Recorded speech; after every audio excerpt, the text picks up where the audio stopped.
News story this morning is showbiz death, one of the most popular singers of the late 50s and early 60s. But you.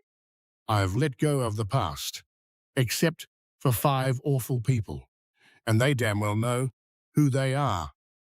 On July 13th, 2025, America was left in shock by the news Connie Francis had taken her last breath in a small nursing home in Florida. Before her passing, Connie Francis left behind a list she called 5 traitors, consisting of some of the most famous voices of her era.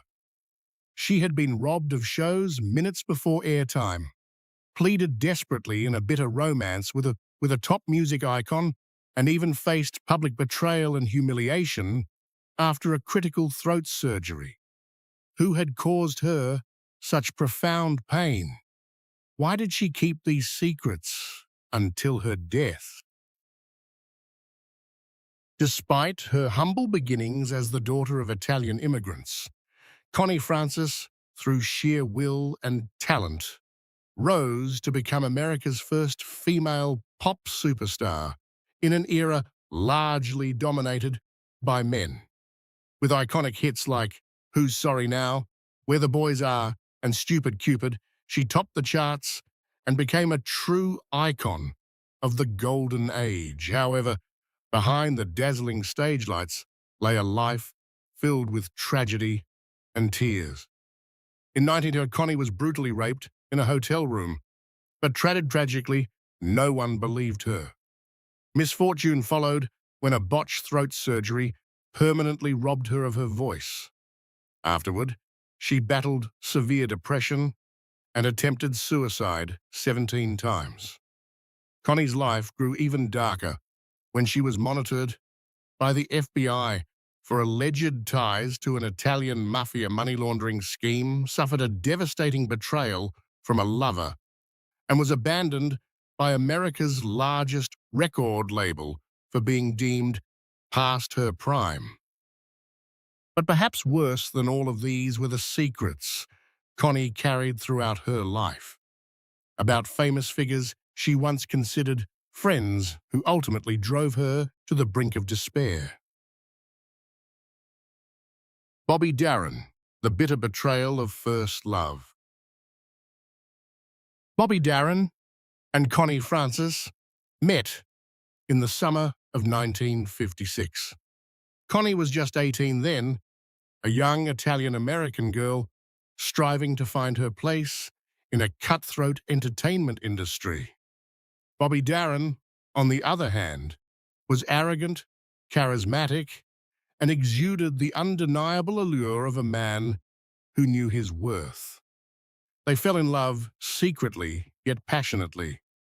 Connie even once confessed that she wanted to run away with Bobby to California. But then, Connie's father found out, and hell began. George Franconero Sr., Connie's father, was an ultra-conservative Italian. He was only concerned with his daughter belonging to the family, and vehemently disapproved of her loving someone of a different faith. Upon learning of their romance, George brought a gun directly to the CBS studio where Connie and Bobby were recording. He forcibly chased Bobby out of the room. He pointed the gun at Bobby right under the studio lights.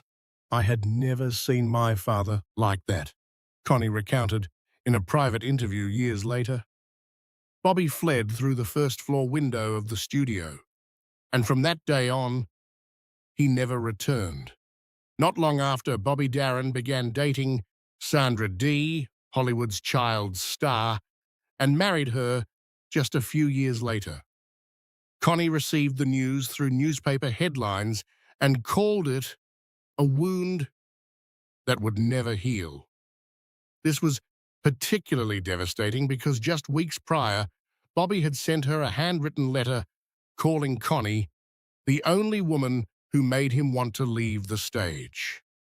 The shock caused Connie to cut off all contact with Bobby, despite his persistent efforts to seek her forgiveness through letters, including one sent just 3 months before his death. She even burned Bobby's letters in her fireplace.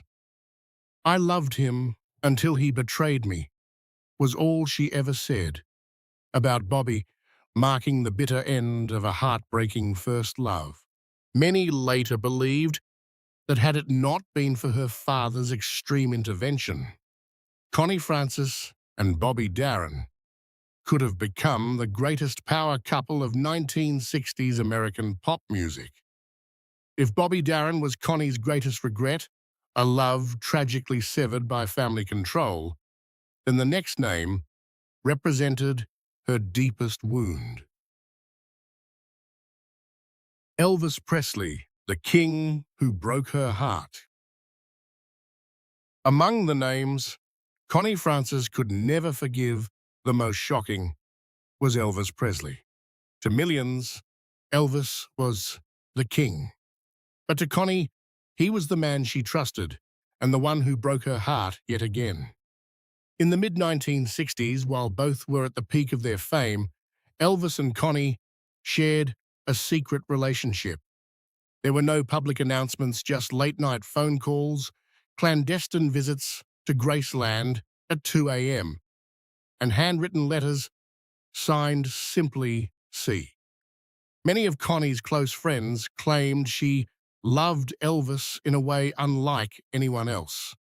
In her eyes, he wasn't merely the king of rock and roll, but a charming, gentle man whose sweet words could seemingly rescue her from the pressures, sleeping pills, and profound loneliness of the cutthroat industry.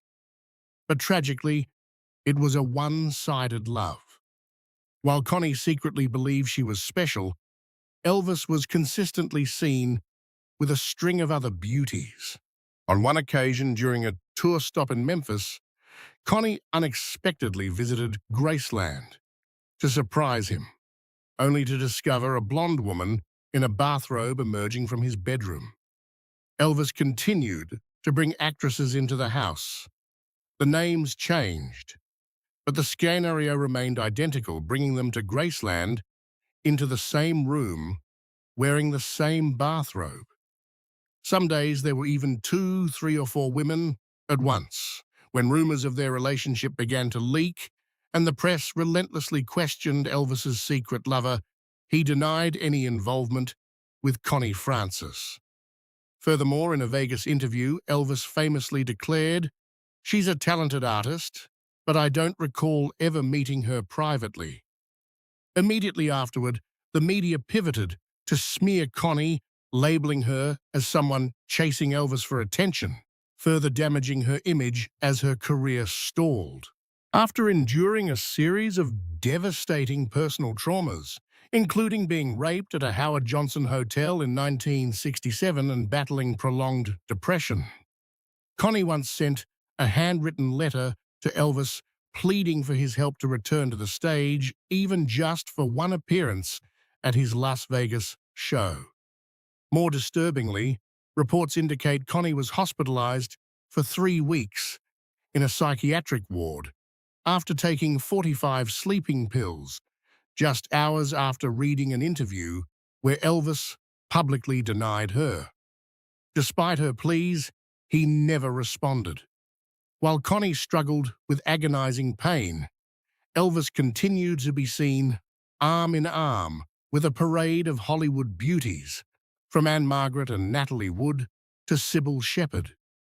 For Elvis, Connie Francis was merely a minor chapter in his life, one filled with countless romantic conquests.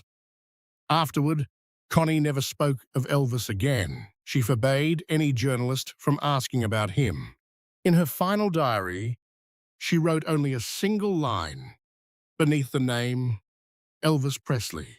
But if Elvis was the man who disappointed her, the one who wounded her most deeply was someone she once called her best friend.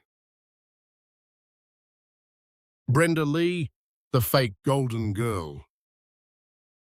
To music lovers of the 1950s, Brenda Lee was the image of a petite girl with a powerful voice. But to Connie, behind that smile lay a meticulously crafted PR strategy that she believed Brenda Lee was enacting for the media. Previously, the two had been very close friends. When both were first gaining fame, they shared everything: stylists, backstage dressing rooms, and even invited each other to their homes like sisters. But everything changed too quickly. In the early 1960s, Brenda Lee signed an exclusive contract with a colossal media conglomerate linked to RCA, which owned countless radio stations, TV programs, and controlled America's biggest music charts at the time. Around the same time, Connie noticed something strange. Her songs gradually disappeared from the radio, while Brenda's shows accidentally coincided with Connie's performance dates in major cities. She copied the way I sang, the way I dressed, even the way I bowed to the audience, Connie wrote in her diary. But the public didn't see that. They only saw Brenda as a new phenomenon. The peak of this bitterness occurred in 1961 at a Billboard event in New York. Connie was the main singer invited to perform. But just 30 minutes before the live television broadcast, Connie was called backstage. The organizers told her she had a throat problem and couldn't sing, and the person who replaced her, Brenda Lee. At that moment, Connie knew she had been brazenly robbed of her stage. Not long after the Billboard event, Brenda Lee appeared on every magazine cover and was dubbed America's Golden Girl. Meanwhile, Connie slowly began to vanish from the spotlight, her music contracts indefinitely frozen. If you cherish Connie Francis, you'd understand her as a deeply emotional person. And perhaps the most painful thing wasn't failure, but being replaced by the very friend who once held her hand as they stepped into this world of music. But Brenda Lee wasn't the only one who walked through Connie's life only to turn her back. There was another sharper name, backed by a power no one dared to challenge. Nancy Sinatra, the shadow of a gun. Nancy Sinatra stepped into the entertainment world with a privilege any artist would covet. She was the daughter of Frank Sinatra, the legendary music icon, who dominated America's biggest stages and had deep ties to the Italian mafia. Because of this, Nancy did not seem to need to strive hard for fame. She always openly displayed her dislike for other female artists, and Connie Francis was one of them. During a recording session at Capitol Records, Nancy didn't bother to hide her contempt for Connie Francis, asking her with blatant sarcasm, "Can you sing like my dad?" Furthermore, an inside source once revealed that Connie was removed from the label's release schedule simply because Nancy felt she didn't like Connie's voice. Just 1 week later, Connie's recording vanished from the archives. The incident didn't stop there. In 1967, Connie was invited to a Los Angeles studio to audition for a major musical film. But upon arrival, she was stunned to be informed that the audition had been cancelled because Nancy disapproved. That role later went to Nancy Sinatra. Although the film ultimately failed, Connie was never given a similar opportunity. After these incidents, the relationship between the two completely fractured. While Connie struggled to establish herself with her own voice, Nancy enjoyed red carpet treatment from labels with recording studios always ready for her. Connie was gradually pushed out of the game. Connie once described the feeling of being crushed by power as the shadow of a gun. Not just the title of Nancy's hit song, but also how she expressed her utter powerlessness. Ultimately, Connie could not overcome the forces connected to the Italian mafia. She was driven out of studios, removed from television shows, and her songs slowly disappeared from radio waves as if she had never existed. However, power didn't always come from the mafia or the Sinatra family. Sometimes it came from a perfect voice, an arrogant gaze, and a cruelty masked by talent that Connie Francis always considered an ideal role model. Barbra Streisand, talent and cruelty. Connie Francis once deeply admired Barbra Streisand's voice, calling her the vocal wonder of the 20th century. Yet for Barbra Streisand, the admiration from Connie Francis was merely an annoyance. At a Hollywood Hills party in 1971, Connie appeared despite having undergone serious throat surgery that severely impacted her voice. However, her presence was far from welcome. Barbra Streisand, along with a group of television producers, began to mock Connie, suggesting she might as well lip-sync. As a result, Connie hastily left the party, unable to endure the humiliation. 2 years later, in 1973, when Connie had almost signed a contract to perform again in Las Vegas, the entire agreement was unexpectedly cancelled, without clear reason. However, according to an anonymous former production assistant, Barbra directly called the program's director, stating that she did not like Connie's shadow appearing before the audience. But what compelled Barbra Streisand to act this way?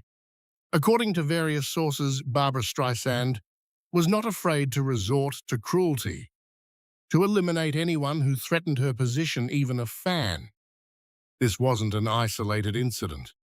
Barbra had reportedly tried multiple times to exclude female singers with striking looks, especially those perceived as potentially threatening her exclusive image in the media and on stage. Although Connie never sued or publicly confronted Barbra in her final years, she often referred to this incident as one of the most devastating blows that ultimately led her to withdraw completely from the music industry. And then people began to ask, why did she keep silent for all those years? Why did she have to keep these secrets until her death? Because if she had spoken out sooner, Connie Francis's career would have been crushed once more. She was not naive. She knew precisely how powerful those names, the ones who had stabbed her in the back, truly were. A casual word from them could lead to cancelled contracts, songs removed from radio rotation, and studio doors slammed shut forever. In 1974, Connie was raped at knife point in a Howard Johnson hotel in Long Island, forcing her to withdraw from public life for 7 years to heal from emotional wounds and vocal damage. After this ordeal, she not only endured psychological torment, but also faced a distorted voice and increasing depression, making her fear that speaking out would only draw public and media scrutiny towards her already unstable mental health. Connie also repeatedly mentioned that her father, who tightly controlled her career, had threatened to use force to make her record. This indicates that even within her own family, she had learned to suppress her emotion to survive. If she had spoken further, she would have been pulled deeper into confrontation not only with Hollywood, but also with her origins. But it didn't stop there. Hollywood had long cultivated a culture of silencing women who spoke out, especially in the 1960s-70s. Accusations of harassment, career sabotage, or abuse could turn the accuser into a madwoman, a public enemy. Connie chose to hide her pain to protect herself and her son, aiming to preserve what little freedom and safety she had left.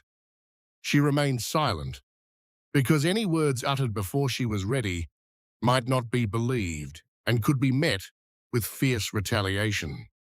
She had survived rape depression, vocal loss, and nights accompanied only by sleeping pills and tears.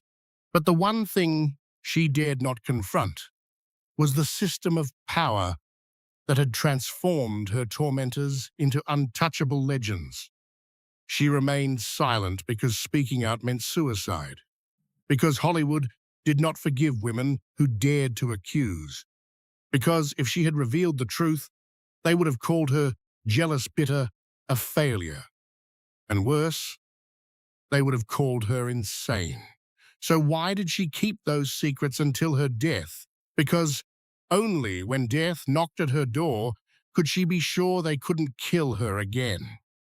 Yet despite her choice of silence to protect herself, Connie Francis could not prevent the truth from emerging after her passing.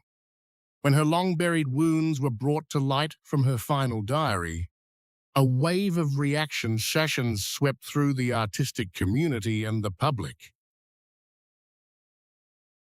The aftermath, reactions, and unanswered questions. When the shocking information about Connie Francis's tragic life was unearthed, reactions from the public and artists were far from unified. Some vehemently denied the claims, while others chose silence, a silence fraught with suspicion.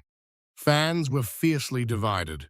Some expressed profound sorrow for Connie Francis, an artist who lived her life in the spotlight but died in solitude, carrying unheard pain. Others were shocked, even angry. Why did these truths only emerge when it was too late?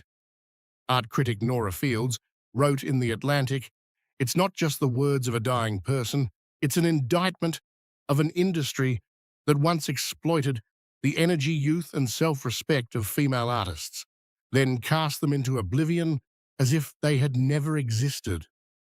Some former colleagues, like Neil Sedaka and Paul Anka, expressed shock and sadness. "I thought she had overcome it," Sedaka said in an interview.